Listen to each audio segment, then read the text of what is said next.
Welcome to Trigger Warning Podcast, the podcast where we create a safe space for open, honest conversations about personal development and wellness, spirituality, and holistic living. Join us as we delve into topics that are often deemed taboo or triggering while we foster a community where vulnerability is celebrated and growth is nurtured. Get ready to explore the depths of mind, body, and spirit on this journey toward personal enlightenment and collective healing. So grab a drink, have a seat, and come join us. We like to do a thing where on our podcast, where we talk about our win for the week, a lesson or trigger for the week, and also something we did for self. So I want to hear y'all. What's my trigger is no.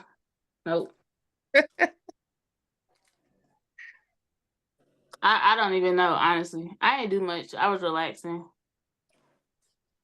That's a win. That's a win. That's a win. You set your butt down? Somewhat, I think. I don't even remember the last weekend. A lesson was to stop going over and beyond for people, because they will never go over and beyond for you. Yeah. That made me think even in relationships though. That's in general. You got the coach mind working here though. Hey, it's people. Given. So are you saying, like, I feel like if you show up as your authentic self, right? Like, no matter what someone else gives you, you showing up how you showing up. Like, this is me, right? So I give 1,000, 100, whatever you want to say, percent, no matter what you give me in return. Right. Because it's giving like we matching energy, and we not doing that no more.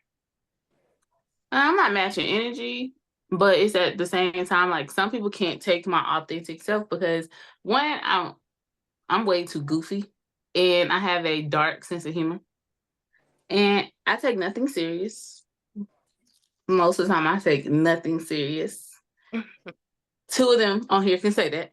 And I'm very loyal. So I will go to the end of the world for people. I will do anything for you. But I'm noticing that me doing that is not always the best outcome, because people feel like they can just play, in my words, play on my top, and I ain't got time. Because then that's going to bring me back to another person where they don't want me to be that person. Because once I black out, I black out. So I feel like that's the best way to find your tribe. Because, like, I'm no longer trying to water myself down for these relationships. And if you can't take the authentic, goofy me randomly singing random things and being honest and upfront about things, like, you don't need to be around it ain't me. it ain't it. It ain't it. So that was your lesson? Yeah, my lesson is just to cut these people off. And I've been doing that pretty frequently. And that's okay with me. Hello, thank you for joining us. Hey, divine greetings. Hello. Did I miss anything good and juicy? No, nothing juicy yet. We're just getting started. We are just getting started. We're actually sharing our we like to do on the podcast where we share our win, our lesson, or trigger, and something we did for self this week. So we were just getting into that. Anybody else have anything that stands out for them, a win or a lesson or trigger? We got something. We got to celebrate these. Say, not so much a self this week, but for like the past 2 weeks, I have really just kind of focused on me. I'm kind of like Destiny, like I kind of like do for others, and then I don't never think about myself until Like, Too late. I feel like I'm going through something and nobody's there, and everything. But yeah, I really took some time last week and the week before to just do what Danielle wants to do. Whether it's just nothing, whether it's go out, just focus on me, get to know more of me. Yes. So I would say that was my win. Mhm. Um a lesson. Mhm. Um I would just say continue to just focus on myself. That I just need, that's what I know I need to do. But it's easier said than done.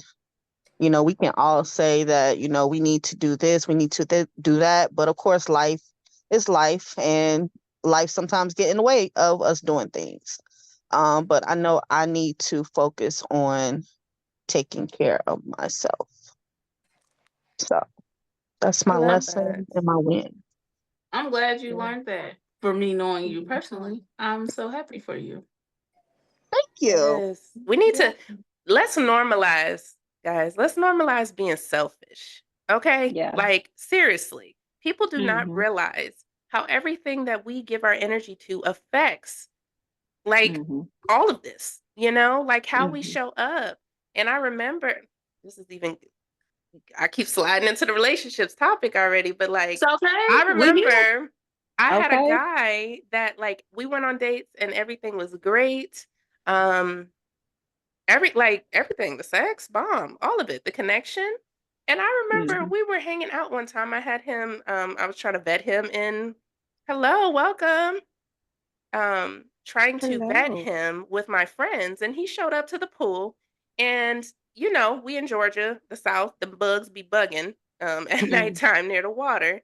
Right. And I freak out. Okay, we don't do bugs. I love nature. Don't do the bugs. All right. Right. And when I tell you, he was sitting next to me, and it was one of them flying ones, and it flew on my chair. So your girl, we hopped up with a Bye. quickness. Okay. Mhm. And I remember him just sitting there, and I'm like, and my friends were there, their kids. One of my friends, well, both of them are married, and the husband was like, got up and tried to swat, and oh boy, is just sitting here. And I'm like, sir, what are we doing? Like, I was like, you're not gonna come save me, Your Right. princess was in trouble. And he made the comment and he said, I didn't sign up for that. Church hand, excuse me. Did, I what, had and the crazy thing was, he commented so Right. many times on my feminine energy. He loved the way Mhm. that I, like, okay, cool. Guess what? I'm very intentional about it. But guess what? You gotta support that energy, sir. You gotta Mhm. protect that energy, sir. Mhm. clearly he did You not. talking He about you didn't wanted you to sign up for He be. ran this. away. Oh, that was the He last wanted time you I to be saw with him. your masculine when it came to bugs, and he wanted to Mhm. be in his feminine energy when it came to bugs, and you need There to it go to Right. your is. masculine. I was Yeah, like, baby, sir, Mhm. bye. we are no longer in alignment. I appreciate our connection, but I wish you the best. We're no longer in Like alignment. this is no I be giving it to I don't got time. I don't got time. You can't But I be see that a lot. I see Mhm. that a lot. A lot of males love for women. Mhm. "Oh, I want my woman to be so feminine, da, da, da, da." Mhm. So soft. Mhm. So soft, and then it comes to something that a man or masculine energy needs to do, and they're like, You got it. "Yeah, right. like what are Mhm. you looking around for? I'm talking to you. Like, are you gonna Mhm. do this or not, bruh?" Because at the Yes. end of the day, I tell anybody I can go from being D and I can go to Desmond. It's whoever I need to be at that moment. Because I can be in Mhm. both my masculine and feminine energy. Because at the end of the day, you have to, it's all about duality. So It Right. is balance. you, it's Mhm. just like you got to be light and dark. Hey, they got to coincide at one point in time. But girl, Yes. Absolutely. please, So yeah, that was bye, that was the Bookie. Mhm. that was the last go around with him. Bye, Bookie. And I was like, that's crazy because yeah, like no, we're not aligned. Because there's no way you can't compliment me on Mhm. my feminine energy and then not protect it, sir. Like, where do they do Yeah. that at? I I'll ain't be gonna a lie, deal that's like relationships. that's a trigger. That really is a trigger that I feel like a lot of us women are having to like heal on our own is Mhm. when we do have that opportunity for us to be soft and be open. it's normally not met with that energy of, oh, let me take care of you, let me protect you. And Yes. then they call us needy. Like we Mm-hmm. asking for too much. When you're asking us to be like this. You want Yes. this, but then when we ask you to do something that I ain't never had no woman ask me to do this, this, and this. I need the woman to do this, this, and this for me. How? You want me in my feminine energy, but you want me to take care of you like I'm the man? You want me to pay Yeah. this stuff like I'm the man? Yeah. Or if we do that, then we're too masculine. Right. Yeah. And that's the thing. I'm a firm believer, and we do need to. It is our responsibility, our personal responsibility, to self-regulate, to maintain the energy that we want to be in. However, it is very quick of a thing. No problem, Ray. It is very quick of a thing for us to be able to switch and operate, because we, like we said, we all have masculine and feminine energy, all of us. It's just which one are we operating more in. But it is natural. If I'm very intentional with my feminine energy, but I will switch up and I will get more. I'll be like, bruh, like real quick. If I'm around an energy that is masculine but not really divine masculine, like not that protector provider energy, if they're more in their feminine energy, then I will naturally kind of like gravitate a little more towards the masculine. And that Mhm. just, I don't know, that's the energy. It just does that. So me personally, it took me a minute to be able to, I don't want to say this, be in my feminine energy because of my past. So when I finally got there, baby, you can't tell me nothing. You can't. I am a spoiled little princess, honestly. As you I should, don't, as you should. I really don't care. Um Anybody who knows me and knows my husband personally know, like, now I am type aggressive. That's just me though. My personality is very aggressive. Even though I don't mean any harm, I just come off very I'm not even gonna say aggressive, I'm very dominant. I have a dominant personality. I'm gonna say So you're bluntly honest. yeah. So when people who don't know me, my husband, they're like, "Yo, why are you so mean to him?" I'm like, "Bro, what? I talk to everybody like this. Like, what are you talking about?" But Mm-hmm. baby, princess me, because I can ask for anything. If my boy can get it, I'm gonna get it, and it is. Now, don't get me wrong. I will be the one to be like, "Man, get out the way. I'll change the tire with my claws on." Right. Okay, I will change some oil because I don't know if my dad thought he had a little girl or a little boy. But either way, I know how to do this stuff. Well, my So dad taught me too. He said women should still know how to do that. But guess yeah, what? I'm a fan of paying people for services to make my life easier. So I'm not gonna do it if I ain't got to. and I'm Period. not. Um, Mhm. but see that plays a part too. And like I just said, I don't know. Sometimes it's from your past, so that's where you come back to the trigger or traumas from your past where it keep coming up, and Yeah. you're trying to work through it um daily, honestly. So that can play a lot. But the sex part, I'm sorry. Y'all know I'm not a big fan. I don't really care about relationships. I do like all relationships are meaningful. But Yeah. my favorite topic is sex. It will always be. I don't know why. Because I think it's because I have a lot, not even with the um not even with just sex in general. It's just sex can add into rape, molestation. Um and that right there, those two right there, play a major role in any relationship. I don't care what nobody say. Oh, you never truly forget what happened to you. You don't. At my big age of 31. No matter how much counseling, therapy, you cannot forget Yeah. it. You Right. can deal with it and you learn to process through it, but you never forget it. Never. Because at my Yeah. big 31 age, it's to the At point my like big 47 age, yeah. right. People try to hug me and I'm like, why are you touching me? I cringe when people hold my wrist too tight. Like that's an issue for me. That's a major issue for me. But that plays into relationships. And, but That's a very that's a very big topic. I feel like a lot of people, especially that have had like sexual traumas and everything, do not realize um how much that affects like our current patterns and beliefs surrounding relationships and sex. Um, Hello, Deanna. Welcome. Um, Hi, I beautiful.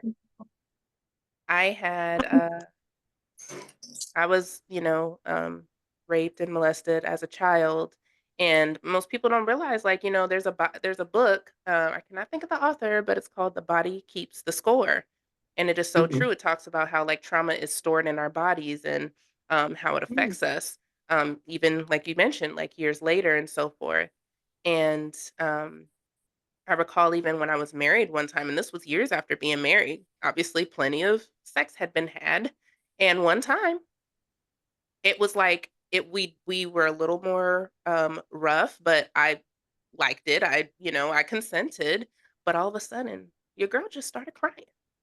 Like, and I'm talking like boo-hoo, ugly cry, like, I literally froze, and I don't know. I think it was maybe the roughness, like, my body recognized it and was like, "Hey, we don't," like, "We don't want this." But my Right. mind, like, body and mind weren't at that time, like, in alignment. And sure enough, like, we had to stop, like, because it was just it was pouring out. And it will literally store in your body.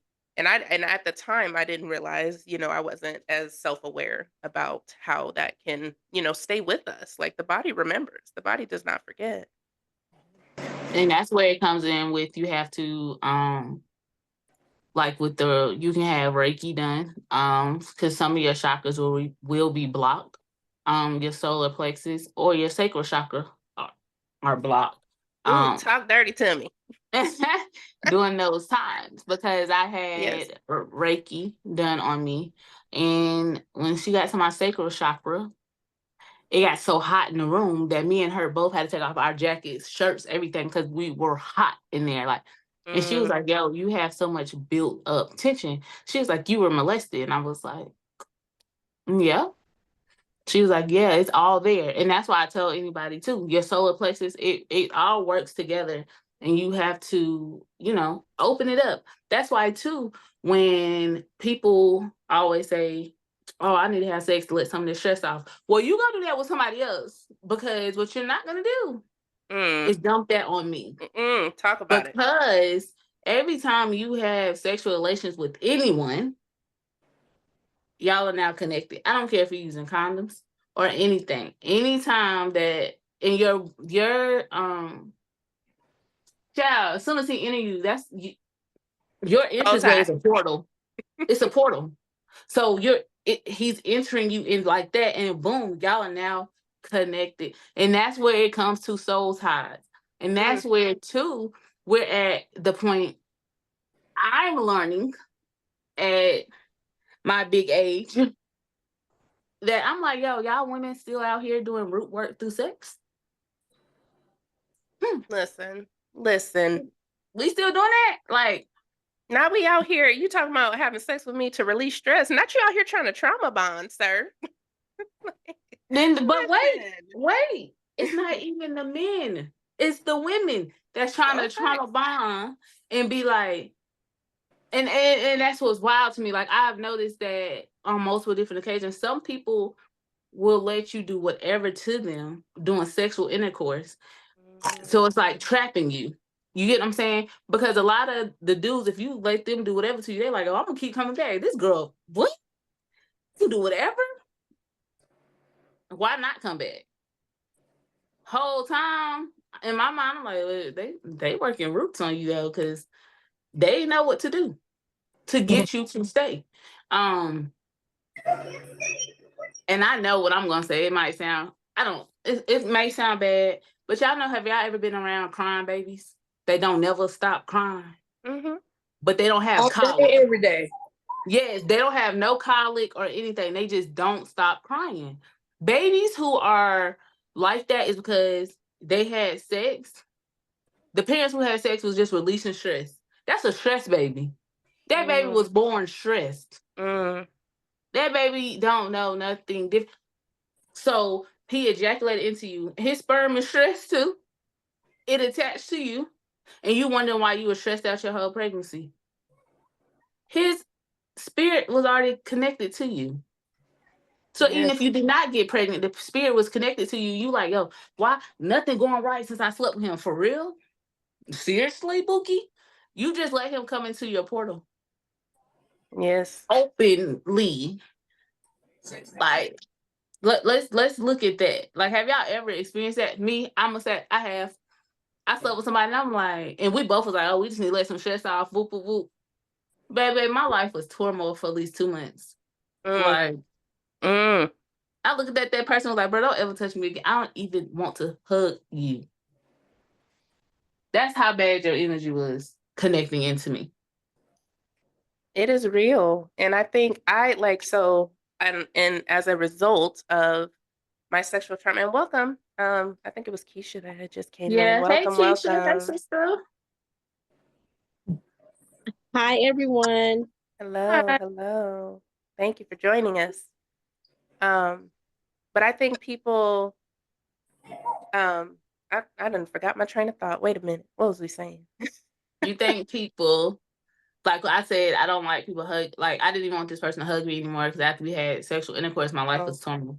Yes, like I don't think people realize how that energy will transfer. Like that is not only is the soul tie, but like the energy will transfer. Like I've had times where I've been feeling good, feeling great, and the sex is great. And then next thing you know, like all of a sudden, and I'm wondering why, like I'm feeling like kind of like low-key depressed, just like really like overstimulated for no reason. Like that was because of the sex. And people don't think too. It is not condom or not, right? Like of course, wear condoms, like, Safe safe, sex. whatever, practice safe sex. But whether you have a condom or not, like the people that they have sex with, you are basically interacting. That is all in your aura now. Like once you have that connection with someone sexually, all their partners is your partners and vice versa. So I didn't realize as I was operating out of trauma, like I was very hypersexual in my early 20s because coming from a person that was a victim, I wanted to, I didn't want to be a victim. So guess what? I'm in control. So in my head, I'm reversing the effects of the trauma. Obviously, that's not how it works, y'all. But I was definitely having a lot of people's energies impact me, and I did not know. I don't think a lot of people are aware of that. People just use sex as a tool, and they don't realize like that is a portal. That is an energy exchange, and people talking about like we got to even talk about the fact that people be talking about, oh, I put it down and that person went to sleep. Baby, Listen, that is drains you not of how your it's supposed to energy. go, baby. They are draining your energy. You should be uplifted and sex should be invigorating.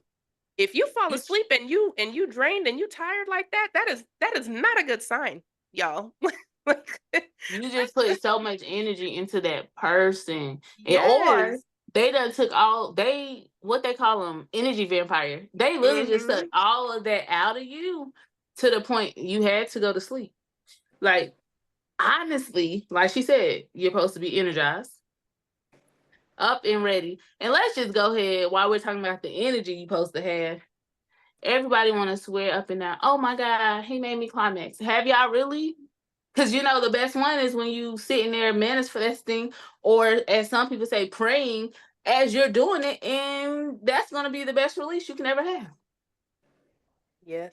And y'all both ain't gonna go to sleep after that neither, because then your mind gonna be like, oh wow, you're gonna be on a whole nother realm. But it's literally draining. If somebody goes straight to Amber, you looking like you thinking about a time. Amber, she looked like she was in she deep went thought, back a little bit. Listen, the thing about it is, like, I'm really trying to think about like a time like I've had that experience, and it's only happened one time. Which experience though? Like that ultra climax to the point where I just want to get up and do something. Like I have this rush of energy, and I'm like trying to like think real hard, and it's only happened one time though. See, you get what I'm saying? Like, draining. It's not supposed to be draining. It's not supposed to take all of that out of you too. And it shouldn't feel like it's a you have to do it like a chore. Right. It should never. And as my wonderful co-host Keleisha Lashaye was saying, I was very hyper sexual in my Lord, I was about to say my younger days, like I'm old. Back in the day, I was and I never connected to the point like, dang, I got all these bodies on me because this person is so this person. You never think about it like that until later on. You get what I'm saying? Like, I never thought about that because to me, as I said in our previous podcast, it didn't mean nothing to me. Bye. I'm gonna give you a hot washcloth, and I had a towel warmer. Your washcloth and the towel warmer, you can go about your business. Like, it did not matter to me. But then when you start sitting and thinking and learning more, you're like, yo, that's why I was acting like this. This why this happened to me. And that's why I tell everybody, them yoni cleanses and steams are needed. Womb healing is needed. All the time, every time somebody enter you, you need to cleanse, especially if it's not your person, like your mate off gate. You need to cleanse yourself out. And that's why I'm married. Okay. So I have my person, but even when I was not married, when I wasn't married and I was coming into Reiki and everything, like I would literally do Reiki on myself after certain people. And I was like, girl, you dumb. If you really have to do Reiki on yourself after sleeping with this person, do you think you should be sleeping with them? For real? But it's like, I'm here for a good time, not a long time. Look, I didn't even have a towel warmer, so at least she was practicing a little bit of self-care. Right. I thought enough about you but then it was kind of selfish. So let's go back to when we said let's be selfish. Because I was making sure I had my own warm towel. So I was just like, let me throw 2 in there, I guess. Be a little nice. To be honest. All right, we done here. Yeah. And I honestly, I was the one, don't lay down. What are you doing? What are you getting comfortable for? Bye. Like, bye. Thank you for your time. No, in the words of Shawnee O'Neal, thank you for your services. No, thank you. Seriously. Thank you. Thank you for your services. Y'all know my favorite song. And I would literally be ignorant enough to sit up and like I play too much. So it's like relationships. Because of my past, I can be honest, I never took relationships seriously. Like, yo, for what? You want to be with who? When everybody laughed when they found out I got married, it was like, bro, you don't like commitment. And I'm like, get out my business.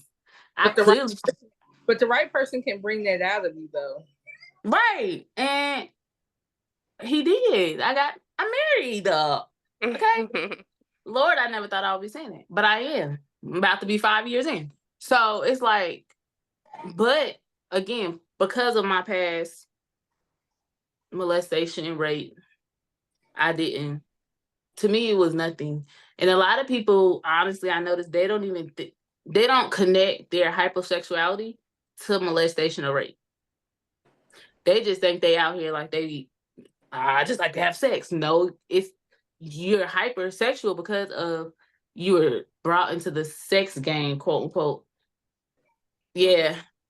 Definitely Keisha. Trust issues. Definitely trust issues. They were brought into the sex game at a young age. So you thought that's all you were supposed to do. Like, that's all. I literally had an older person tell me one time, you ain't gonna be good for nothing but sex. And since I already had low self-esteem anyways, I was like, well, I mean, It is what it is. And my And we could parents be don't good help at it me. though. Guess what? If that's what we gonna do, we gonna do it. But you know what? That's why I cuss out old people nowadays because of shit. Oh, wait, not I cuss cuss them them out, out sis. and I almost try to fight them because You do. of that right there. You know what I'm saying? Like you don't understand. People don't understand words, especially on somebody that's young and impressionable. Like that can either help or hinder them. Mm-hmm. Absolutely. And that's why I cuss out old folks. I Y'all remember can't. telling myself that I was going to be fat and ugly and nobody would ever do that to me again. And they I did. Mm. And I tell people, I said, I got the fat part down. I was big as hell. I was 467 pounds. I was never ugly, but I had the fat part down. So when I tell people I had weight loss surgery, and I became very confident in who I was, but it wasn't just losing physical weight. It was emotional weight. It was weight from many different places. Like I went through a lot of things. Like I wouldn't have had I not gone through the things I went through. Like I tell people I was molested from the time I was 3 years old till I was 6. And they're like, "How do you remember that?" I do. I can remember distinctive smells. I can remember lots of things, and there are things that trigger that. And they're like, "You can't remember stuff that young." I really can. I promise you I can. Especially some People do don't think you differently. can. Some Yeah, people will you black it can. out, and some people will remember every damn detail. Yeah, right. and I can. I could describe to you the bathing suit that I had on when it first happened to a T. That's wild So because I and think I literally had to I literally put myself through therapy and counseling because I was like, you need some help. Because people are like, oh, you just need to pray and talk to God. Okay, I hear you in that. But sometimes God ain't enough. And he educated and equipped people listen. to be able to give me just a little more help. So Well, I'm going to some Absolutely. therapy and some counseling to get somebody who is outside and somebody who could give me an opinion and some direction that the church can't give me. There you go. That's a whole word. And that's what I chose to do. And I still do it to this day. the And church it can works for only me. get you so far. Yeah, you can pray about it, but you know, if you praying and you ain't putting no action behind it, then what good is it to you? But You know I'm what I mean? gonna be very honest. I was looking at it like some of the people that was doing some of the things to me, they sitting in the church every day praying and talking to God and passing the collection plates and getting up here in the pulpit preaching. So It's it just didn't sit right with I couldn't understand it. So I needed something outside of that to look at it from a different perspective and a different outlook to get me in a different place. it's I always tell people he made up the job for therapists for a reason. Okay. So go get therapy. Go get a coach, go get a therapist, a counselor, a life coach, a shadow work coach, therapy, a Reiki practitioner. Get someone who can help you. Nobody can help you if you don't want to help yourself. Okay? Absolutely. Like everybody know I grew up in church.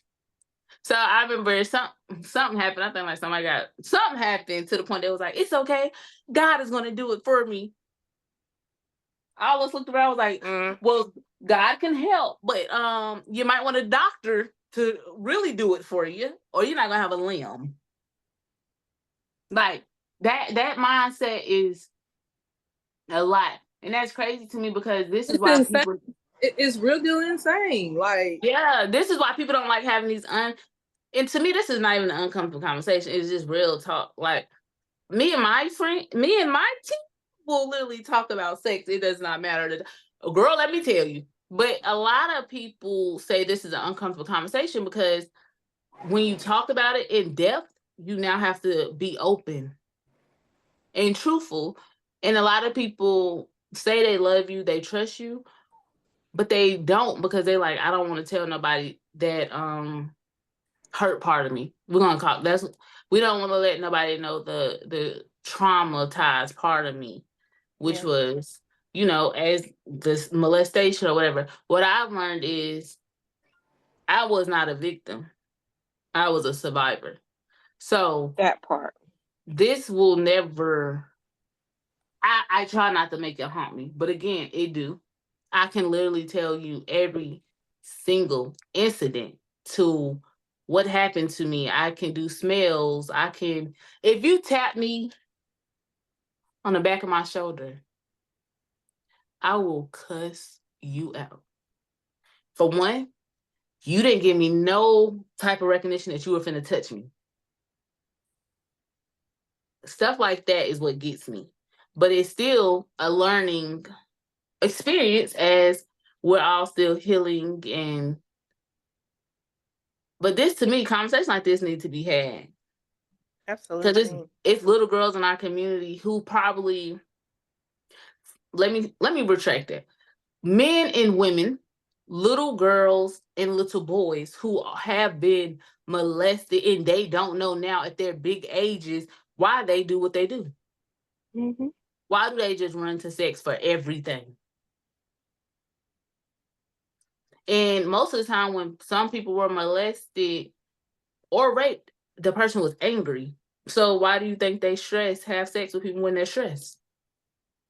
Because that's all they remember at that moment, is when they were having that stuff done to them. So when they find a partner that wants to make love to them and is not in a demonic type of way, it's like, you soft. I'm not used to this. Mm-hmm. Yeah, like, what you doing? Move. Like, no, Bookie, that's what's supposed to be done. Like, Yeah. you're Your used to all preferences that. are shaped by those experiences. Yes. Mm-hmm. And that's no. And what is it, chai? Is that how you pronounce it? Shy. Chai? Okay. Thank you for correcting me. What you You're said fine. made me think about, and that's why I put the comment here so I didn't forget, about like how in your head, because that's the same thing I had after with the hypersexuality and everything. I was like, you know what? I don't want this to happen to me no more. So I started eating. And guess what? We Mm-hmm. likes food, okay? And I was binge eating. I was eating to the point of like, you know how we eat, we be full, it's Thanksgiving or whatever. My stomach is hurting and I'm still eating full meals. Like I Mm-hmm. am still eating. And in my head, the trauma brain is like, okay, if we make ourselves, a little thicker and whatnot, like Mm-hmm. they're not gonna want me. But guess what? Like you said, it still didn't really change nothing because we could still get it. And Right. Yep. but in our heads, that's how we show up because we are trying to not repeat those same, experiences. And To this that day, I do not touch Chips Ahoy cookies. And mm, that, to this very day, is a trigger. I don't want them in my house, in my presence. It's still a trigger for me to this very day. It's something I'm still working through, but it's still a trigger for me. I can't stand the sight of them.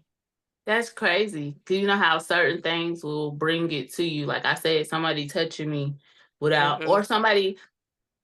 So you know how people like, oh, hold hands to pray. Don't hold my hand, mm-hmm, because some people hold me so tight, and then I'm like, yo, stop! Like, let me go! Like, don't do that. Um, Hearing somebody make a cake with a cake mixer is a trigger for me. mm. And I love cake, okay? Because baby, put me in front of a pound cake, I'm gonna bust it back. I might be able to eat 2 pieces.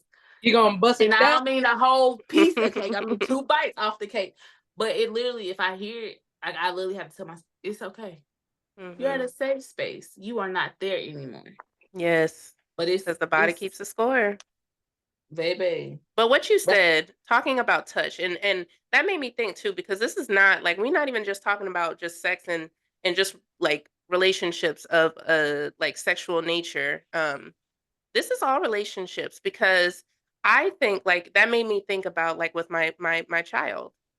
Mm-hmm. I've seen with the older community, a lot of people, our grandmas, even moms, um, would be like telling the kid like, "Oh, give me a hug," right? Or go hug your uncle or whoever, right? Mm-hmm. If my kid don't want to hug you, I am not forcing them to hug you Mm-hmm. because that's the energy transference. And guess what? these kids out here are way more like they are way more authentic and in their like just pure natural divine energy than the rest of us that have been jaded by our experiences. So I think we need to normalize the touch thing. Guess what? If my kids don't want to touch you, if they don't want to hug you, that's okay. If my kid don't want to hug me right now, that is okay. I'm not going to force them to. Because we don't realize like some of those things that we tell our kids like just do and not, like recognizing like maybe it's an energy thing that they just, you know what I mean? Like they are little human beings that have feelings and have they see the energy sometimes better than we can. So, And their like, feelings that are just made me valid. think about that. Their feelings are very definitely valid. And kids will tell you, even if they don't open their mouths and tell you that they don't like the person or the energy, they just be looking at them like, if anybody has ever been around Peanut, my son, he definitely makes this face. Like, He be or having some looks. Listen, I'm surprised he came to me. yeah, or he'd be like, he'll literally take his hand and be like, or he'll start hollering. One person tried to touch him and I'm like, bro, you don't even, you never make that much noise. Never have they been Pay with this person by attention. themselves, but it's just like their energy was off. And I'm just like, well, Guess what? and it's always your baby ain't just like you. Your baby's mean just like you. My baby ain't Thank mean, my you. baby no. Thank you. Because he's the He sweetest baby. is. He normally makes no noise. Yeah. But if your energy That is a wrong, sign, and people do not realize. Like people don't be paying attention. Like you ever seen like trying to like being around like let's say like a family reunion type of thing, and the baby don't want to go to somebody, and they crying, and you trying to get them to like no, slow down, pay attention, boo. That baby yeah. is telling you something. And you I'm know, telling you, I wish I could be in my child's brain sometimes because the looks be looking, okay? listen, And they speak on the energy. You just gotta pay attention. I was definitely that type of child because there was this one aunt I could not stand. Like my mom can tell you right now, whenever she would babysit me, I would scream, holler, cry, and I would be sitting right next to the door waiting on my mom to come back. Mm. My And mama that like being in that would space, drop that's me. telling you it's not safe. That's so like, can you imagine? I mean, you can. You went through it, but that's just so traumatic. And the thing about it is, she said my aunt would tell her like I literally sat at the door from the time she left until the time she came back. Mm-mm-mm. Pay attention to your kids, y'all. Nicholas I wasn't on like that. Facebook said he doesn't always close his eyes when everyone prays because some spirits that are in people aren't pure, even in the D church, don't even in either. families. D don't either. I never. Oh yeah. I had pictures. Well, I was like, oh, I shouldn't have posted that. But I have pictures where they told us everybody else was praying. This was me. I don't. I don't. What? I don't That's know. not funny, but it is. I don't know what y'all over there rooting up. I don't know who you praying to. First of all, No facts. But honestly, after she shared that comments about it, I started paying attention and be like, yeah. I have always One been eye that open, kid like, that let kept me their just, eyes open. yeah. But I was yeah. told it was disrespectful in church. It was rude. My mom's over here, my dad pinching me and telling me to close my eyes, but it has never sat right with me. I'm trying to look. I'm trying to see something. Okay? Like that's when you pay attention, y'all. Pay attention. I don't close my eyes, and no. For what? People like, well, you could just look down. For what? What's down there? Right. Ain't I'm nothing not looking down there. either. I'm raising my head up. We got our head held high, okay? Hands Yeah, I don't. open. Like it's That's a little why different. too. Like we can play this into relationships, right? In relationships, you know how some people like you and your partner should pray for each other or manifest different things for your partner. Baby, some of y'all partners don't need to be praying, manifesting, or doing not a thing for y'all. Not a thing, okay? Nathaniel. Because at the end of the day, I'm gonna keep it a band. Some of y'all partners, they ain't praying. They're praying for you, PREY, and not PRAY. Okay, Right. they're doing that. Or Say it again for the people in the back. PREY and not PRAY for you. Okay, because just I observe everything. So, and I'm learning now, as my mom says, the supernatural meets the unnatural. My unnatural meets the supernatural. I'm learning. I can't speak on everything, but I literally look at everything. In some relationships, I'm just sitting back like, baby, they preying on you so hard, it ain't even funny. And I be wanting to be like, yo, bro, that ain't it. But as soon as you open your mouth and say that ain't it, you just mad. Okay, well, I'll be mad. And that, no, I but really also stop. that's connected to that sex too. Like people don't realize like that sexual, that energy, that soul tie that you done created with that person. I know I done had a couple of them where I was so like, I knew I shouldn't have been in that damn relationship. My marriage should have ended way before I actually called it quits. Okay. But when I tell you, and people, we make excuses. Oh, the sex was good, the D was good, and he did like it's not all bad. Listen, if you talking yourself into your relationship, that should be a whole damn sign, first of all. But that sexual tie has a whole lot to do with not being able to let go of what no longer serves you. Guess what? We need to normalize firing people. Guess what? If I'm no longer in alignment with my husband, thank you for your time. Just like you can I fire love your myself friend. enough. Guess what? A friend, a therapist, a coach. You get used to firing people. It is okay. We do not have to stay in these relationships, connections that no longer serve us, that are not getting us in an energy that we want to be. But I think it starts with the self-awareness of people actually like noticing, how does this person make me feel? People be so used to, and I see a lot in clients where they're so like, well, I just want them to like me and da da da da da. So you're not showing up as your authentic self because you're trying to get someone to, like you. But guess what? Do you like them? Right. Do they make you feel safe? Do they make you feel loved and cared for? Do they keep you in that energy? Like, oh boy, that didn't want to kill the damn bug, that didn't sign up for killing the damn bug.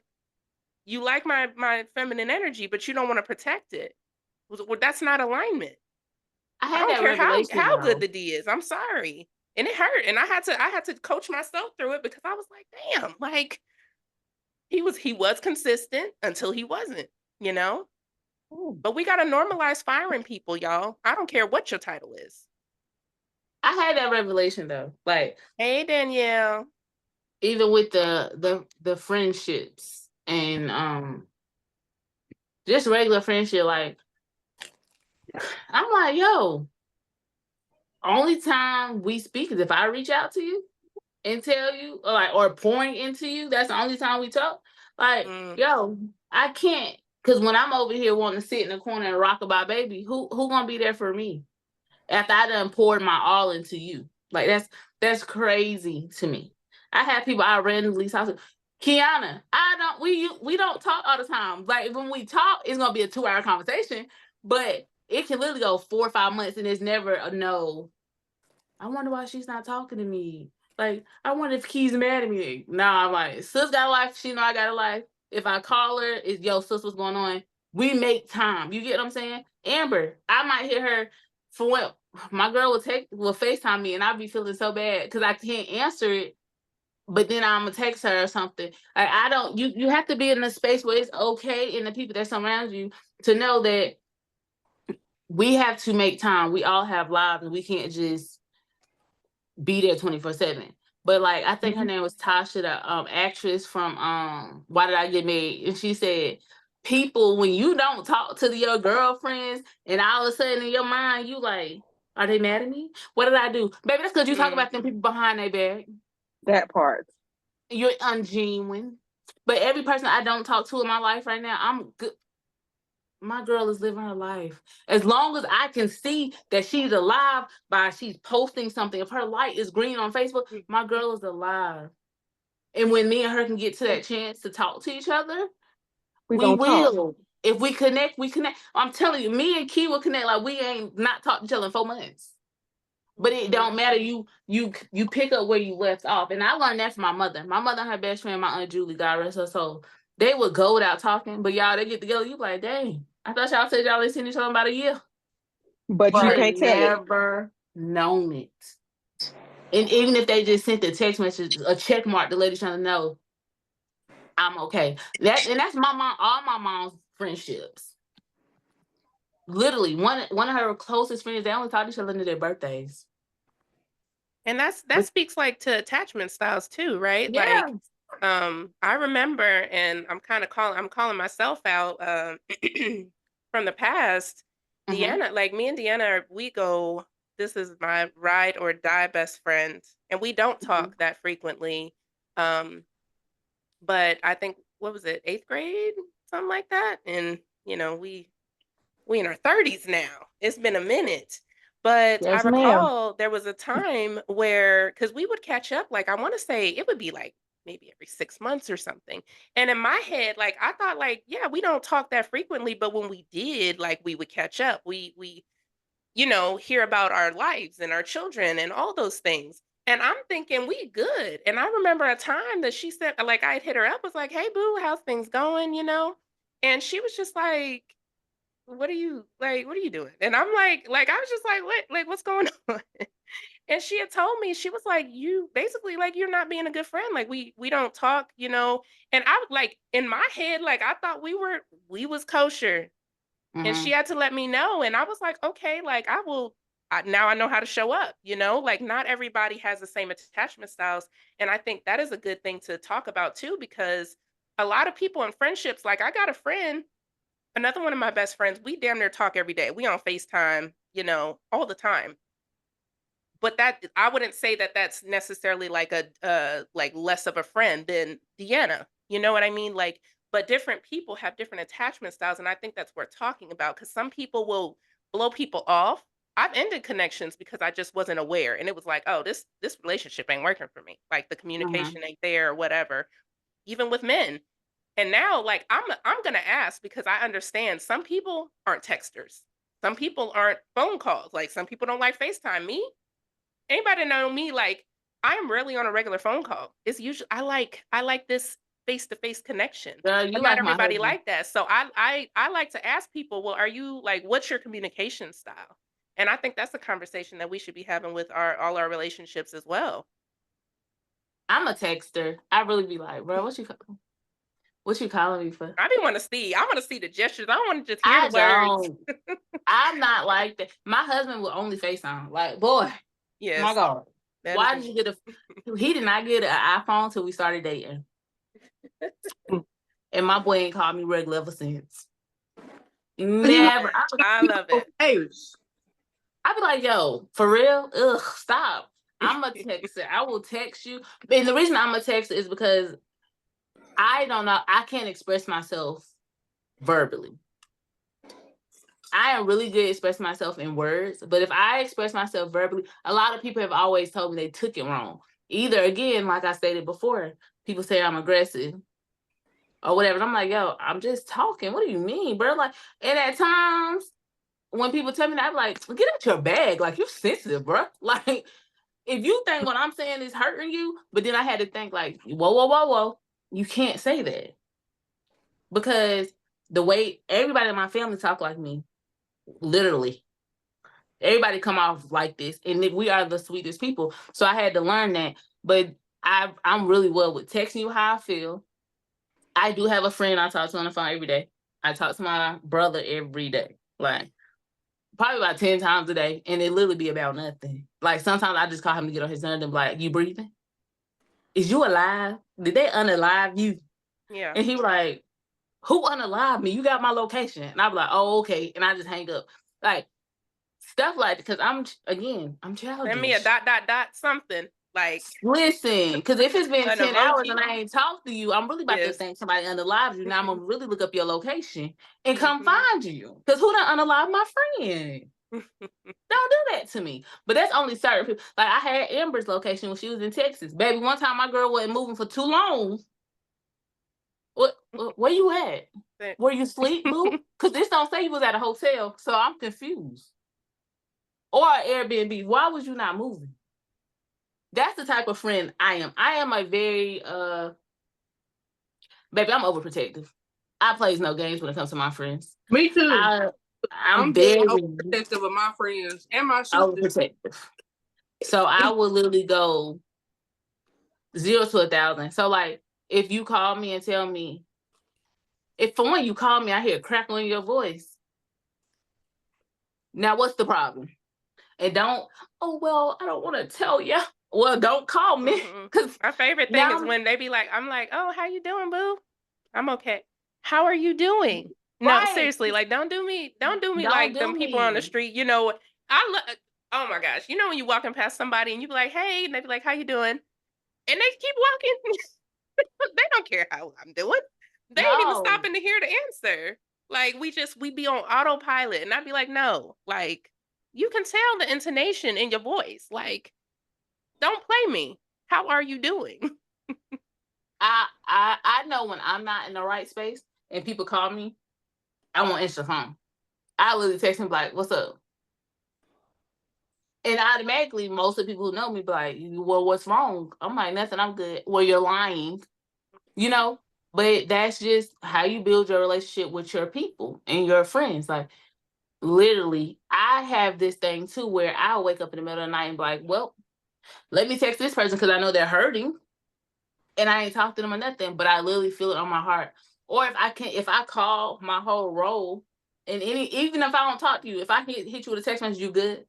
Because I feel this and you tell me you're okay, then I'm gonna literally go to it and be like, well, somebody I'm close to is hurting and I can't put my hand on it. Reach out to me when you're in the space. Like, to the point where this is where it brought me into doing the death doula stuff. My uncle passed away. Before my dad can call me and tell me my uncle passed away, I was already up. Because I woke up out my sleep, I was like, I could not breathe. And I literally sat up and was like, and they called me and was like, he passed away at this time. I was like, I know, because the breath was taken out of my body at that time. Like, so when your relationships are platonic, sexual, or anything, if they're genuine, you're going to connect with those people. And at times, even if the relationship was genuine and you feel, well, not even say you feel, you know this person stabbed you on your back and talking about you behind your back, that hurts. That hurts so bad. And that's to the point now with me, I'm like, I don't need no friends. I'm good. I don't never call the people I'm with my friends. You either my family or nobody. That's it. That's all. And that is a part of where relationships, I think people get it confused because they think, you know how you tell your kids, everybody ain't your friend. I need some adults to know this. Everybody is not your friend. Mm-hmm. And everybody is not there for your better good. I have literally watched one of the people I'm very close to. Well, wait, I was very close to go downhill bad because of a person they're connected with and that's their friend. And I'm just like, I want to help. But what's the point of me helping because I'm going to get cussed out? I want to do this. But what's the point of me doing this and this and this? I've literally seen people get sick because of this.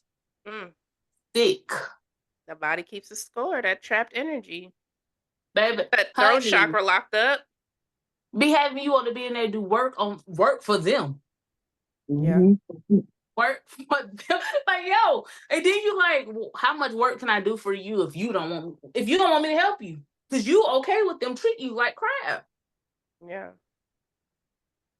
And Just that's what reading. Like that. Sorry, No, go I didn't ahead. mean to interrupt your wisdom, boo. No, go ahead. Just reading a couple comments from Facebook. Danielle mentioned she had to go to her next session, but great discussions. She said she agrees about differing communication styles, but it's important to communicate that and meet your relationship or friendship in the middle. And Nicholas said he's currently at a point where he's had to let go of friendships, family, etc., because it was one-sided and it wasn't helpful and they didn't care. And I've definitely had that. I've had to cut ties with family for some time. My mother and everything because it was not keeping me in the energy that I wanted to be in, you know? And I think people just I don't know how long I've held on to most of my childhood. I held on to relationships that did not serve me, that put me in an energy that I grew up uncomfortable and wanting to literally just be a savior and help other people not feel what I was feeling. I wanted to show up for people in a way that I wasn't being shown up for. And I think that's really our experiences. I mean, that's what led me to, shadow work coaching and, being in school now to be a counselor because I want to help people. Like so many people don't realize they don't have a safe space. People don't even know what a safe space is. Like I've seen it recently on TikTok, but 6 years ago, people weren't talking about that. Like we wasn't talking about, like we wasn't normalizing having conversations about how I'll tell let's say you tell your mama something, and next thing you know, your grandma talking about it to you.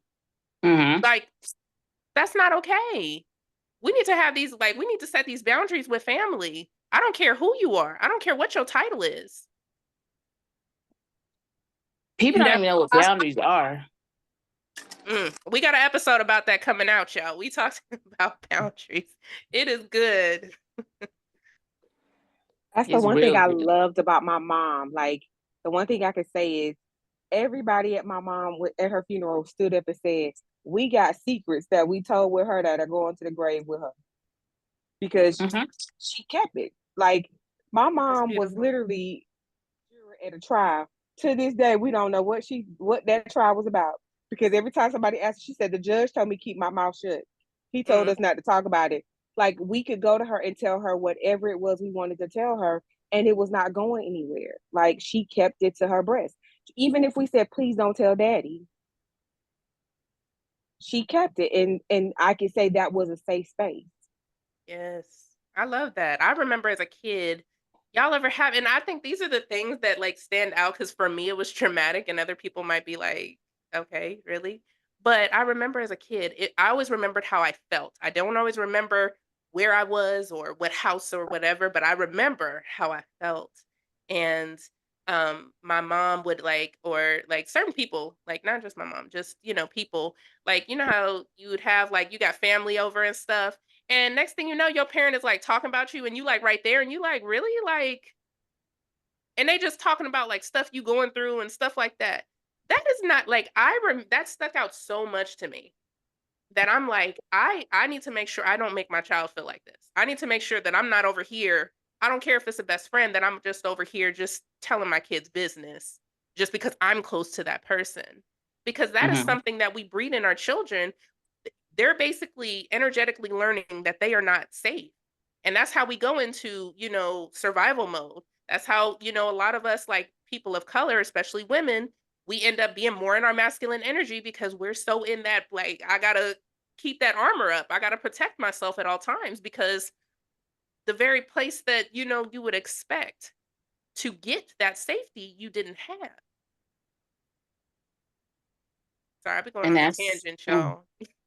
No, but that's real. Like a lot of places we think we were supposed to be safe and we're not. Be safe, we were not. And that's why some of us grow up with trust issues. That's why some grow up blocked off from the world. Like I can baby, for the longest, I used to be like family who it wasn't until recently I was in therapy and we were talking about certain stuff and I'm like, I don't like that person. Nope. Hated them. Whole time I'm like, but I really love them. I didn't hate them. But and that's where it come in too with your relationship with your grandparents, your mother, father, anybody. Learn their history. Cause the saying that say people do the best that they can do with what they know. Honestly, man, if you talk to your parents or grandparents, they really did the best with what they knew. You're absolutely right. You're absolutely very right. true. And those things that you go through, those are actually usually the things that you have been chosen and that you chose to break the cycle in your family. I know Well, that's why it's because of what I went being a through. black sheep. I don't know why I signed up for this shit because sometimes I'm like, listen, I ain't got time to be healing this shit. Baby, I'm I tired. literally be the like, contract. who But- signed me up for this? Jesus, take me off your strongest soldier list. Look, somebody I signed didn't my sign up for name. this. Who this I'd be for? like, please take me off this list. Generational curses. I didn't ask to break nothing. I was told not to break stuff as a child. Why am I breaking it as an adult? Right. It's not gonna work for me. Yeah. But I mean, I was always taught too.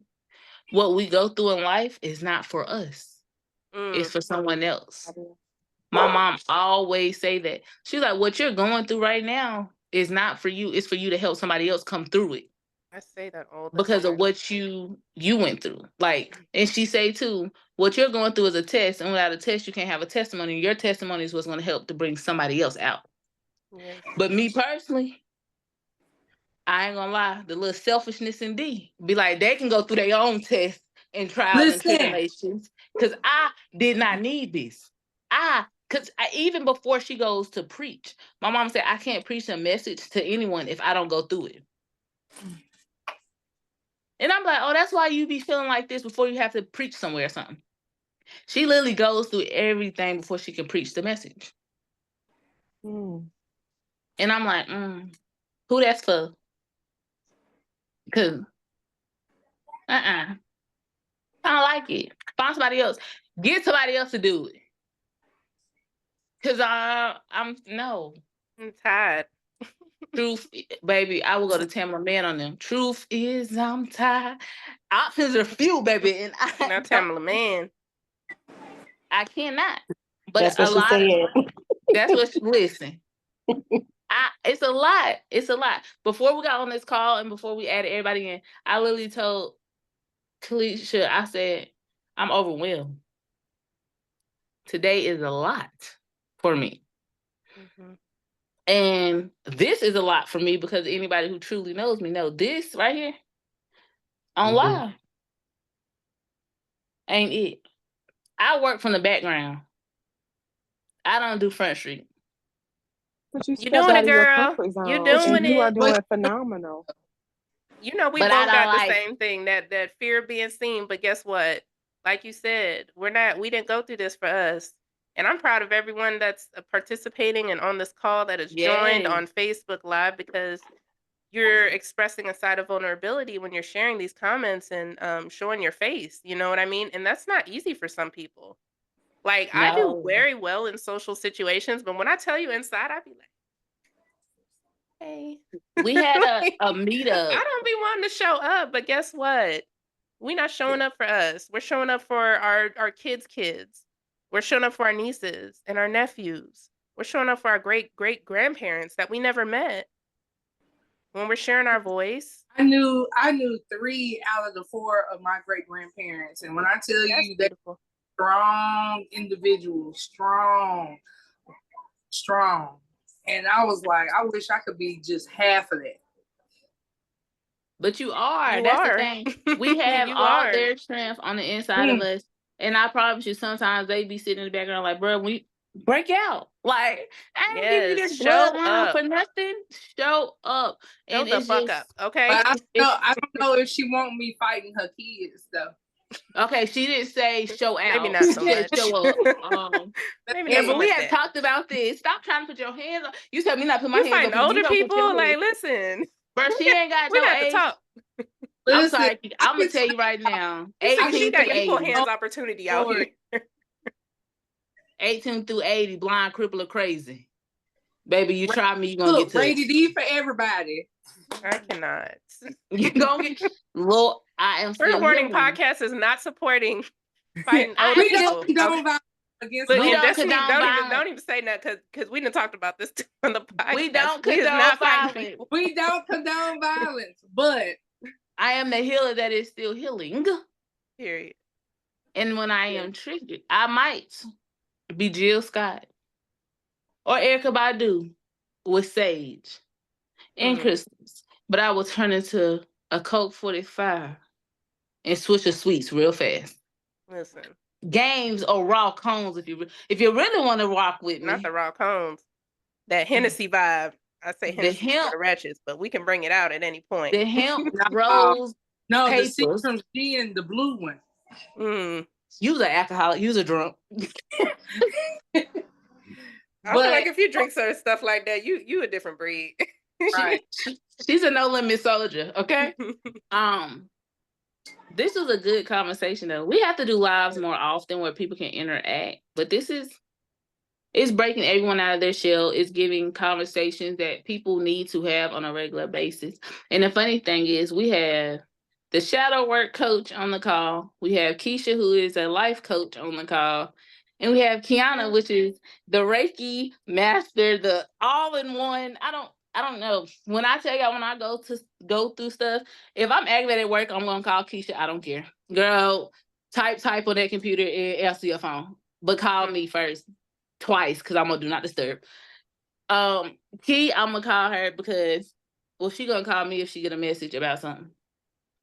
And I be literally sometimes looking at the phone like, do I want to receive this message? Because it's probably something that I've already been told, but she's just gonna be like, knock. You need to listen. I will call Kiki because I did the other day. Like, do you have space for me right now?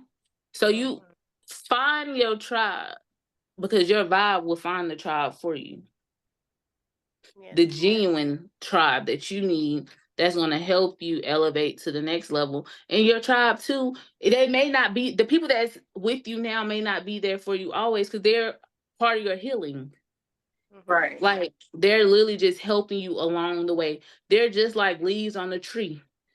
They may not be the branches to your tree or the roots of your tree, but they may just be a leaf. Like I'm here, I blossom in this season, but in the next season, I have to die off because I can't get you to where you need to go. And that was one of the hardest lessons I learned literally this past weekend. Like, and let me tell y'all this, with your relationships and friendships, it's okay to be left out. Yeah. You ain't got to be invited to everything. Some stuff you have, I really hate when people say this. You have different friends for different occasions in different situations. But me personally, I don't like saying that because if you my friend and I need to vent, you my friend, I'm a vent to you. I don't need to have a friend. I can just party with this friend or I can just do this and this with that friend. Bro, I need an all-around friend because anybody who know I hate clubs. So you would never be my friend if we going to the club. Like, you would have had D when she was, I've been sober now 6 years. So you would have had me back then. No, 5 years, because I'm coming up 5 years married. Yeah. So you could have been my friend then. But now that wouldn't work. So have that conversation, as Kiki was saying. Have your conversation with your friends. Make sure you're in the right places with the right people. And stop trying to be a triangle fitting in with a square. And be I think the key to all our relationships, including our relationship with ourselves, right, is really self-awareness. Having that self-awareness around our relationships, like understanding, the more you understand yourself, the more you're going to understand your relationships, right? Because everything outside of us is really just a projection of us anyway. Ever just get triggered by somebody? You got that friend that's just loud and goes up and they walk in the room and the attention just is drawn to them. And I used to have a friend like that, and I was low-key jealous at the time. And I didn't realize, guess what? She is me. She is just a projection of me, and I'm triggered because I wish I would show up like that. But yet I'm going into rooms and making myself smaller. We're not doing that no more. Having the self-awareness of who we are in our relationships is going to improve our relationships with others. We teach others how to treat us. So we can't be complaining about, oh, my man or my parent or whoever ain't doing this. They ain't doing that. Teach people how to treat you. Yes. Most likely, if somebody is disrespecting you, where in your life are you disrespecting yourself? Most those are all facts, ladies. Most definitely. If people ain't showing up for you, where are you not showing up for yourself? Everything outside of you is a reflection of you. You are not separate from anything that you interact with. That's key. But you know what? It starts to go into a whole nother episode. Yeah, but it always starts with us. It starts with us Absolutely. because we as women in today's society, we look for validation for others to treat us like you think they're supposed to treat you. But we first have to do our own. We have to learn to take care of ourselves. We have to learn how to date ourselves, and we have to learn what we really do love. We know what we like, but do you really know what you love? So when you take care of you, learn to go. If you want to go on a date, treat yourself to a date. You want to go to a movie? Go to a movie. If you want to go to a dinner, go on a dinner. You have to figure out what it is want. What moves you? What's your triggers when it comes down to what really gets you in the mood for certain things, what takes you out of the mood for certain things. And when you learn how to do those things yourself, you won't accept anything less. Period. At all. It's never gonna, it never fails. And so that's one thing that I do as a life coach when it comes down to people understanding the difference. Stop looking for that to come from a man when you don't do it yourself. If you want flowers, go buy yourself flowers. If you need affirmation, it's called mirror therapy. Stand in front of that mirror, talk to that person that's staring back at you, tell them what you need them to, what you want to hear. You have, it's self-reflection is the best type of healing. It has to start here. So anything that we go through, we have to sometimes visit that younger self. That younger self, like D, what we always talk about, because you and I, we share some of the similarities and stories with being raped, you know, the child molestation, those things. We have to revisit that life and let it be. We have to tell that I have to tell my younger Keisha, it wasn't your fault. I have to tell younger Keisha, baby, you was just a child. You didn't know, because a child never knows how to express, right? So when children act out, they're acting out because that's their way of speaking. And that's how they verbalize actions and feelings, because they can't. So what happens to people like myself and D, we carry it over into our adulthood. Now everybody becomes victim. We don't know how to love. Why? Because we were never loved. So we thought. We don't know how to care. We don't know how to be friends. We don't know how to be sisters. We don't know how to talk. We don't know how to do a lot of things but hurt ourselves. So it starts within ourselves. Absolutely. And when you can open up like you're doing now, you're saving others that have similar stories, who don't know how to reach out or don't know who to go to. What channels and avenues do they need to turn to? So a lot of people probably don't like TD Jakes, but I'm gonna tell you something. Becoming a life coach, I don't care who the author is. This book right here, y'all see it, get it. When that I tell book you, and Sarah book, the power moves, and the baby, I have so many. Yeah. There's a lot of good books for self-awareness, y'all. Like, and I was about to say something. Dang. I be forgetting, y'all. When I tell you the magic of thinking big, I think it's called The Magic of Thinking Big. Like, it's bigger than us. It's bigger than you. Like you said, this is helping the generations beyond us. Yes. So thinking, the art of thinking big is knowing that it's beyond this right here circle. It is bigger than this circle here. So I enjoyed. I told you that I was going to join. I was like, what time is it? Yeah. We certainly appreciate y'all's support. We appreciate it. This is beautiful. We actually have talked about like trying to do this like once a month. We have, as you guys know, about Trigger Warning Podcast, obviously, where we have the uncomfortable conversations talking about all things related to personal development, spirituality, healing, and wellness. One of our episodes that we have coming up, being released, we talked about reparenting ourselves while we're parenting our children, which touched on a lot of the topics that we talked about today too. It is very juicy and delicious, and I hope that you guys, if you haven't already, like, subscribed to the podcast. We would love to have your feedback, open, honest feedback. The links are everywhere. I have posted it in the Zoom. I have posted it on the live. And this is definitely new for both of us. Kiki was battling doing it for years, as she told me. I told my friends I was going to do it, and I was like, if anybody know me, I have so many different ventures I could do, and just be like, I'm not going to do it. I don't want to do it. So stop talking yourself out of stuff and just do it, because it's really it's helping other people. And sometimes when the stuff is put on your mind to do it, it's not for you. Yeah. It's Do for the the thing. betterment. Do the thing Yeah. scared. Okay. I'm gonna just Baby. leave y'all with one, because this is really what changed the game for me. I went to an event in Atlanta, and there was a speaker, and I cannot think of the king's name, but he made a comment. He says, "Some of y'all out here 15 months pregnant with an idea." And when I tell you, like, I felt so naked, and I was like, "Sir." Called out. Felt real called out. Because in all truthfulness, like, just being open with y'all, like, I've talked about a podcast for years. Even when I was doing my undergrad at Georgia State, where I could literally use their podcast equipment for free. Just had to sign up, y'all. Didn't do it. Didn't do it. Walked by the room, looked in the room, didn't go in. So I'm learning now, like she said, we are healers, that are still healing. That the journey never ends. So yes, we certainly appreciate you guys, and we look forward to connecting with you guys again. I loved hearing your stories and seeing y'all's beautiful faces. I appreciate y'all being on camera. And we look forward to talking to y'all next time. Hey, Shahonda. It's a Hello. Hey, y'all.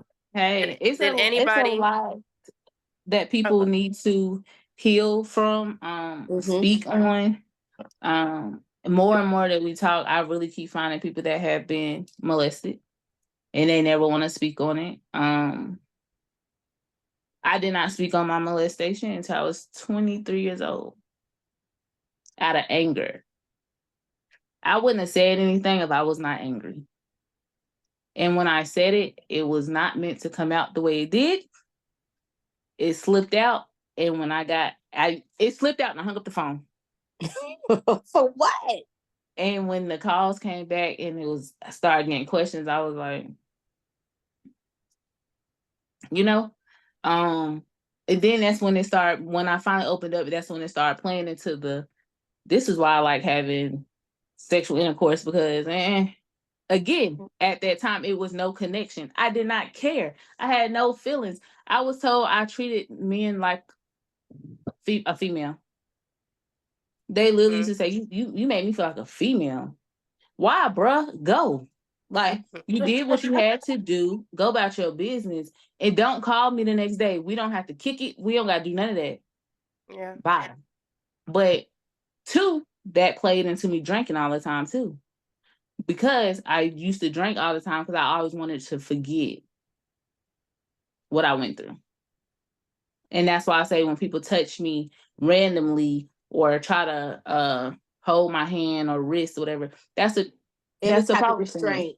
Yeah, any type of restraint. Yeah. Mm-hmm. Don't restrain. And that's why a lot of people say, why you get them church hugs? Because when you put both your arms around me, you're restraining me. Meaning, if you try to do something to me, my hands are both tied. I can't swing on you. I can't do nothing. Let me go. And that's what I want, even if it's going to be called homework. Figure out what triggers you. If you ever been to the state where you were molested, anything, or figure out why you do what you do. Mm-hmm. If you drink, if you smoke a lot, I'm not going to hold you. Do I drink anymore? No. But will I blow that doja? I'm going to do that 24/7, baby. I ain't going to hold you. That's what I'm going to do. But at the same time, you all have to have different coping mechanisms. If it is, some people don't do neither one, but they put their all into an extracurricular activity. Anybody who know me know, once I get back to something I love and the order, what do I put my all into? The order. Yo, you can't do that. You have to have, Keisha talked to me about this. We talked about it the other day. Who are you without all the extra stuff? Who are you? Yeah. And that's my homework. No titles. No titles. No titles. Who are you? And if you can answer that, and we will keep you saving the podcast. You're saving this live, right? Yeah. Yeah, you can come back and comment on the live. You can inbox us, whatever. But who are you? I sat down and had to ask myself, who are you? Not the mother, not the wife, not the daughter, not the daughter, but who is D? And somebody called my government name the other day, and I literally looked at them like, yo, who you? And I was looking around. It was like, I'm talking to you. I'm like, I don't even go by that. So, but who are you? And know that you speaking up for yourself, like us speaking here, is healing your child and everybody else connected to you. And as I was told at the beginning of 2023, when somebody called my phone, I'm not going to call out no names, and told me I was pregnant before I knew I was pregnant. And then they said they were birthing of the Phoenix, and it was the year of the Phoenix rising. That has now moved on to this year. But if you ever watched the Cat Williams episode on Club Shay Shay, this is the year of exposure. So all exposure does not have to be bad exposure. Thanks. To me personally, this is the year of me exposing the true me. I do not let people see the sensitive side of me, because I've always say, you're going to use it against me. So before I let you use anything against me, I'm just going to make you think I'm just a cold-hearted bitch. Because I won't let you use nothing against me. But when you have to expose yourself and be open, that's the best time to be you. And it's pure vulnerability. So be ready to be exposed. Oh, she dropped off. Be ready to be exposed fully, y'all. And we always here. I dropped all the podcasts, and everything. I don't like being vulnerable either. Me, I feel like I show my vulnerability too much. Really? Really? Yes. How? So where, Amber? You don't think so? No, hold on. Thank you. Shahada even come. No, where? You don't. I do show my vulnerability a lot, because like for me, I'm always willing to reach out and help somebody. And just like we were talking about earlier, you can definitely be so willing to help other people, but you can lose yourself. Woo, most definitely. We do lose ourselves when we are so focused on making sure everybody else is good. So you lose yourself, you forget about what you like, what you love, how you enjoy things, but in the midst, you got to take care of yourself. And you also, but is that really being vulnerable, or is that just masking and just covering it up? Is that just a cover up? It could be a little bit of both, though, because for me, I know for me, like I will let myself go for my family, who would not do the same thing out for me, and then I also do it for the order. But you have to stop. So that's what I learned. Yes. You have to stop putting everybody else before us. Honestly, I can say I forgot who I was. I never knew who I was until the past year. Who I was, I never knew. I lived for everybody else. Growing up, I lived to be the person for the church. And then I can't even remember myself before the order. I can't remember what I like to do or anything like that. Ever since I came into the order, So we have to change that, because you need to know who Amber is outside of that. But that's why I said I didn't know who I was, because of course, growing up, I never wanted to embarrass my parents, right? So was I still drinking and stuff? Yeah. So what? But I got to the point, I was like, yo, if you can go back and make me a sermon at your church to try to hurt my mother and them, so be it, my dude. Because how did you know I was at the strip club? Because you was there. So if you can call me out, we might as well just play that game. Yeah, he was laying on hands, all right. But you have to find out who you are. And it hurt me to the core to find out I didn't know who I was. I've been married 4 years. Do y'all not? I never showed nobody a tear. If you seen me cry, it was out of pure anger. People never seen me cry. To the point when I cried in front of my husband, I was like, I walked out like, hold up. Nah, this ain't me. Shake that. This is sucker move. Like, I don't rock like that. You a sucker, yes. Yeah. I don't like nobody see me talk. No, I don't like that, because and the reason I don't is being honest. when I showed people my sensitive side, they used it back on me. This lady is no longer a part of something, but I told her about me being molested. She literally told half of the organization, went back and told half of the church. The church, and called me a hoe. How was a 6-year-old a hoe? I'm just trying to figure it out. How was that? All off of hurt, how you're hurt. Baby, I was so ready to leave the bike road. I said, you ain't got to worry about me, honey. Y'all ain't got to worry about me. But then, when I got pregnant, I was sick the first 6 months of my pregnancy. And Kiana kept telling me, you're sick because of your son and the greatness that you're birthing. But the whole time, he was healing me through my pregnancy. Yeah. So you have to be open and ready and vulnerable. Yes. Even though we don't like being vulnerable, we don't never want to show it.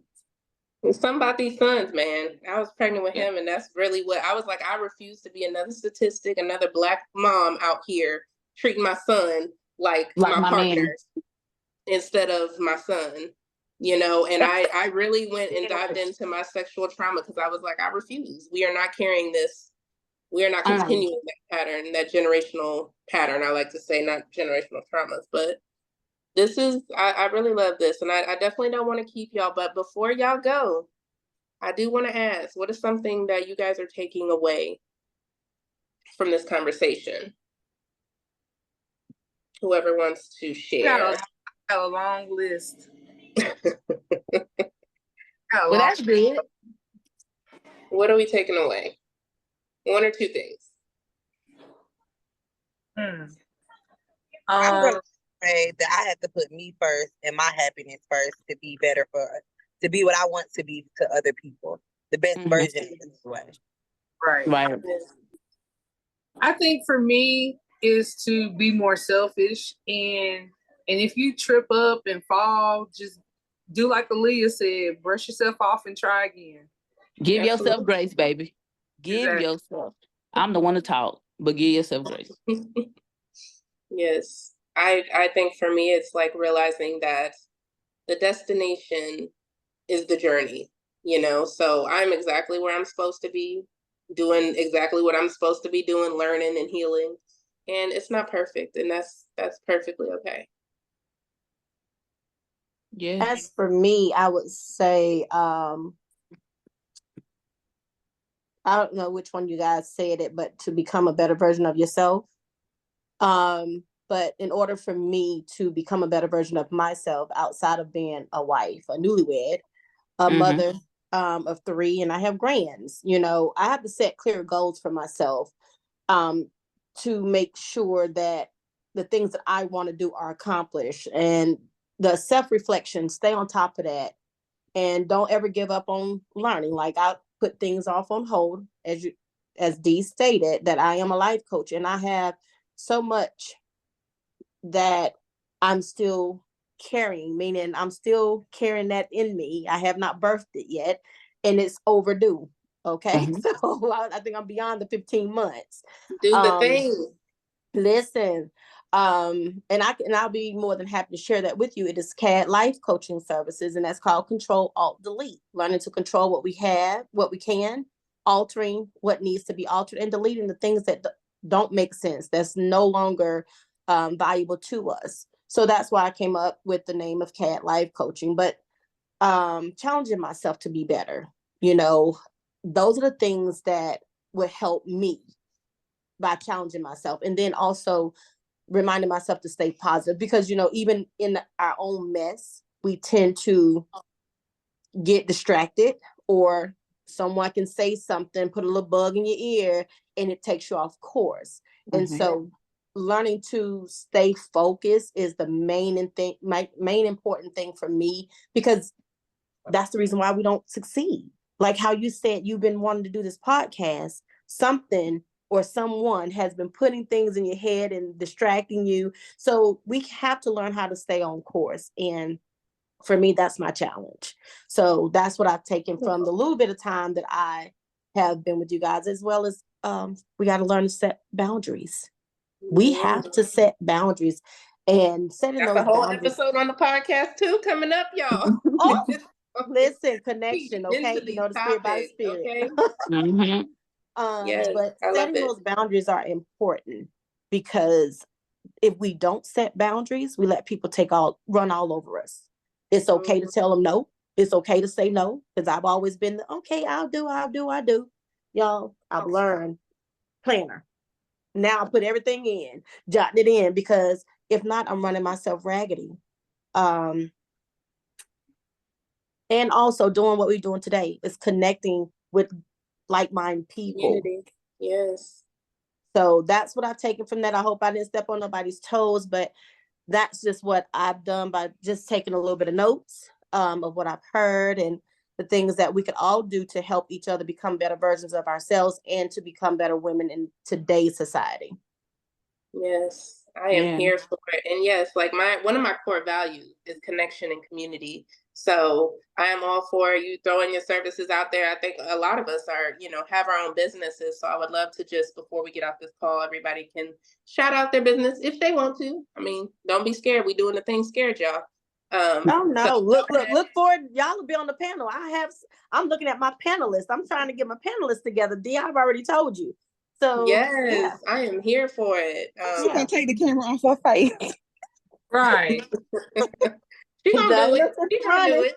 You want me to do this in public, not on camera. She wants me to do this in public. This will be an actual empowerment. I have seen the dream of me being on a stage talking to people, and that scares the living crap out of me. But I'm gonna do it. I'm gonna do it though. I'm gonna have a TED Talk. And then we got our other sister on here. Well, other sisters, we got Shalonda on here. Amber, come on, y'all, come through. One of the things that Nicholas said on Facebook, he said what he's taking from today. What you want from another person, do that for yourself first. Yeah. So I love it. Again, I mean, Keisha already, shouted her business out, so I'm here for it. I'm gonna go ahead and throw my stuff out here too. As a shadow work coach, helping you to do the inner work to break those like self-limiting beliefs and those patterns so that you can show up authentically and improve your relationships with others and yourself. I actually have my group, my next cohort for my group coaching launching this fall, so I'm so excited. I would love to connect with you all, and certainly feel free to reach out. On our podcast Trigger Warning, where we talk about those uncomfortable conversations, we touched on a lot of things today, but I'm telling y'all need to listen if y'all haven't already to the podcast, because we get into it. And we certainly look forward to going live again with you guys. Certainly look out for that information for next month. Who else has a business? I know Ray out here. I done got some readings when I was going through some times. Listen, I said I told the universe that I needed a retreat and I needed to be away from society without a phone. Y'all, be careful what you wish for, because your girl went to jail. Okay, I was by myself without a phone. Like, when you don't listen to spirit gonna tell you something. You gotta be careful what you wish for. Ray done helped me a couple times. Yes, Bill. Well, I am Ray. My first name is Radesha, but Ray seems to be the easiest way for me. I really do classify myself as more like a spiritual advisor, more like little big mama. My primary gift is really channeling our ancestral spirits and helping us grow and guide us to the path of, our purpose, and, just really being confident in who we are and being our most authentic self. So that is just a little bit of what I do. I do dibble and dabble in shadow work, but I am not like our beautiful host here, honey. She be getting deep and cutting into it, which is why I love listening to her talk. I do specialize in tarot and oracle readings. I know everybody be like, ooh, girl. But me, let me tell you something. When spirit be talking, I be listening. Because there are some things that, generational curses that a lot of us may not be aware of just yet. And we don't even think that they're actual generational curses. Because like, I've had this behavior, or I just absorbed this behavior from my ex or from so-and-so. So during our sessions, we actually unpack and we go through everything. And we actually talk about spiritual ways that you can cleanse your energy as well as protect your energy. and also, you know, if need be, help the next person. So that's just a little bit what I do. Okay. Who else? Well, I do have my own mobile lash business, but Okay. it's But yeah. what? Why we wait a minute. Why are we looking down when we talking about ourselves? I'm gonna need you to raise that head up, ma'am. So I do have a mobile lash business. It's called Bold Links. And due to me traveling with my job with the government right now, it's kind of to the side a little bit. But once I get stable and get to my new location where I'm trying to move to, we're gonna be back open. Period. Come on in as a vendor, Amber. Come on in as a vendor. I've been telling her that. I told her and some other people just set up, especially for September. Y'all can do the lashes, the nails, everything. All right, well, it's me. Talk about myself. Ooh, child. So I have Lashaye Aesthetics and Wellness, where of course I am a Reiki practitioner. I am also a death doula and a birth doula. I also do facials, waxing, all the things I do. I will start taking my clients for the birth doula at the end of the year. Death doula, I've been getting calls. I just been doing it when I get the call because it is a heavy thing to do. But yeah, y'all gotta be talking about myself. That's me. That's this Yes. is the Bless and your that's me. spirit. Yes. Especially being a death doula. That's pretty intense. I started doing that when I worked at the Cancer Society, and I worked at the Hope Lodge, and patients would come in and out. You know, some always got to leave, but then you always had those randoms who could not leave. Instead of them wanting to be at the hospital to pass away, of course they couldn't go home, so that's why they at the Hope Lodge, where it's a free place. If anybody in your family has cancer or anything, you can stay there for free. And I mean, that thing is nice. This one was in Atlanta, Decatur to be exact, but they have them all over. When I started working with patients, and yeah, that's all I got. That one is beautiful. I used to volunteer at that one. I love the Hope Lodge. It brought me far. Anybody else? Well, I was diagnosed with MS in 2020. And so I have a TikTok and Instagram page called Smiling with MS because and it's based off how you spell Myelin, which is Myelin. And so I just put an S on it because no matter what I deal with MS, the one thing I continue to do is smile. No matter how much pain I'm in, no matter what my MS triggers, I always smile. And I tell people I'm always smiling. The one thing when I was in the hospital, people would come in, they tell me, well, you always have a smile on your face because I'm gonna continue to smile. And so I just kind of build around that. I talk about it. I kind of do lives around when I do my infusions. I do lives around when I do my appointments, just to kind of talk about it because I didn't have enough people who look like me when I got diagnosed or kind of talking about it. And it's a very interesting disease. It is not one size fit all. It is not cookie cutter. What one person goes through, somebody else doesn't go through. Mine has triggered something else called trigeminal neuralgia. And so I'm going through a lot of different things. And so I just kind of talk about it and just kind of share my journey and what I deal with. And I answer questions and just kind of share. And so I leave it open for people to just kind of dialogue with me about it. So that is just kind of what I do with my MS journey.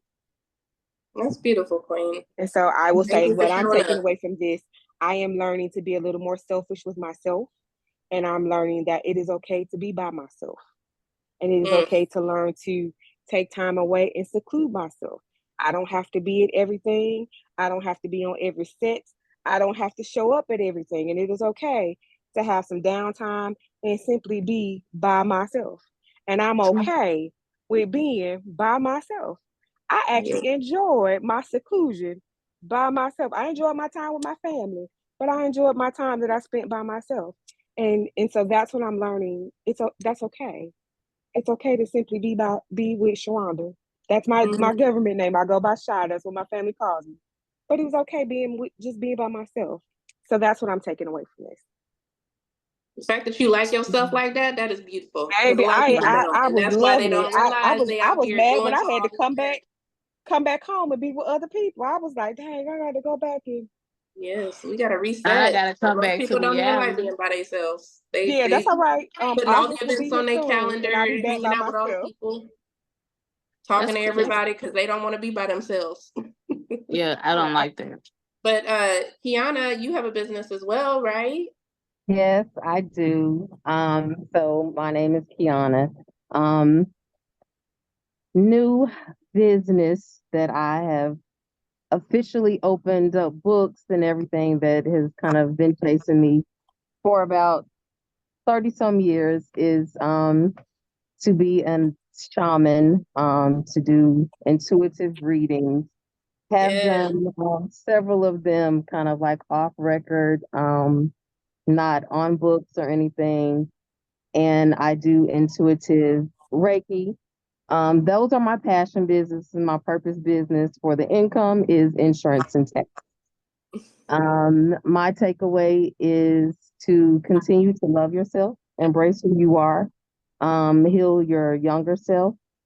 And they say that, it's hard to pour from a glass that's broken. Look, put glue tape, super glue, gorilla glue, whatever you got to do to put it together. Keep moving. Definitely enlist boundaries and find your community. Yes. And I'm I gonna tell love y'all it. right now, Kiana baby is gonna read you to filth. Okay. I don't even be wanting some of this stuff. Okay. On New Year, she called and was like, okay, so I did some work. I'm like, huh? For who? She done ran down the list of all of us. I was like, Lord bless. And have we listened to what she told us to do this year? Hell no, we ain't. But we're going to, well, we're getting set down now, slowly and surely. But she's very good at that. Shahonda, I know you have your tax business. Anything else you want to let us know about you? And I think she was in the car, y'all. So, Well, I definitely don't want to keep y'all. I didn't even think we was gonna go this long, almost 2 hours, y'all. Yeah, right? 2 hours, hour and a half, something like that. we But did it, I Joe. certainly appreciate y'all. Like as we always say, one of our things, we trigger warning. We tell y'all stay triggered because the triggers are what's going to help us to see where we need to grow, where we need to be more self-aware, what we need to learn from. So until next time, y'all, because I gotta go relieve my nanny because that's part of my self-care, having a nanny. Right. So I hope y'all have a beautiful evening and until next time, y'all. Stay triggered. Thank you. Bye. Peace and blessings.